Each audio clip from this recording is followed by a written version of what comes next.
അങ്ങനെ task complete ആയിട്ടോ. ഇപ്പോൾ ലൈവിൽ നടന്നുകൊണ്ടിരിക്കുന്നത് എന്താണെന്ന് വെച്ചാൽ നമ്മുടെ ജിഷിൻ നൂറയുടെ പുറകെ നടക്കുകയാണ് ഗോൾഡ് കോയിന് വേണ്ടിയിട്ട്. ഈ ജിഷിനും അക്ബറിനും ഗോൾഡ് കോയിൻ കിട്ടിയില്ല. ഇവർ രണ്ടുപേരും ആ ടാസ്കിൻ്റെ സമയത്ത് ഭയങ്കര വഴക്കും. കാര്യം അക്ബർ തൊഴിലാളി നേതാവാണ്. അപ്പോൾ ജിഷിനും അക്ബറും കൂടെ ഭയങ്കര വഴക്കും കാര്യങ്ങളൊക്കെ നടക്കുമായിരുന്നു. പക്ഷേ ജിഷിൻ ടാസ്ക് കംപ്ലീറ്റ് ചെയ്തു കേട്ടോ നന്നായിട്ട്. പക്ഷേ ജിഷിന് ഗോൾഡ് കോയിൻ കിട്ടില്ല എന്ന് കൊടുക്കാത്തതിന് കാരണം എന്ന് വെച്ചാൽ ജിഷിൻ ഈ സംസാരിച്ചു, അതുപോലെ തന്നെ നൂറയെ റെസ്പെക്റ്റ് ചെയ്തില്ല, അതൊക്കെ പറഞ്ഞിട്ടാണ്. അക്ബറിനാണെങ്കിൽ ജോലി ചെയ്തില്ല, റെസ്പെക്റ്റ് ചെയ്തില്ല, ഇത് രണ്ടും ഉണ്ട്.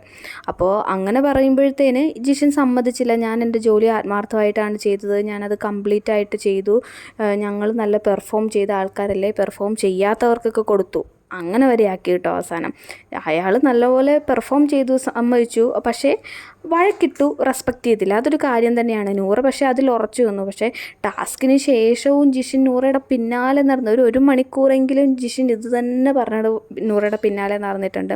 ഞാൻ നല്ലപോലെയല്ലേ ചെയ്തതെന്ന് കരുതി. അവസാനം ജിഷിൻ്റെ ഇത് കാരണം ആണോ എന്താണെന്ന് നൂറക്ക് മനസ്സിലായത് കൊണ്ടാണോ എന്നറിയില്ല, നൂറ ഗോൾഡ് കോയിൻ കൊടുത്തു. കാര്യം ഈ ഗോൾഡ് കോയിൻ കിട്ടിയില്ലെങ്കിൽ ഇവർ നോമിനേഷൻ ലിസ്റ്റിൽ വരും. അപ്പോൾ ജിഷിൻ അത് ഭയങ്കര ഒരു പ്രശ്നമായിട്ട് മാറും. അതുകൊണ്ട് ജിഷിൻ മാക്സിമം ട്രൈ ചെയ്ത് അവസാനം ഗോൾഡ് കോയിൻ മേടിച്ചെടുത്തു.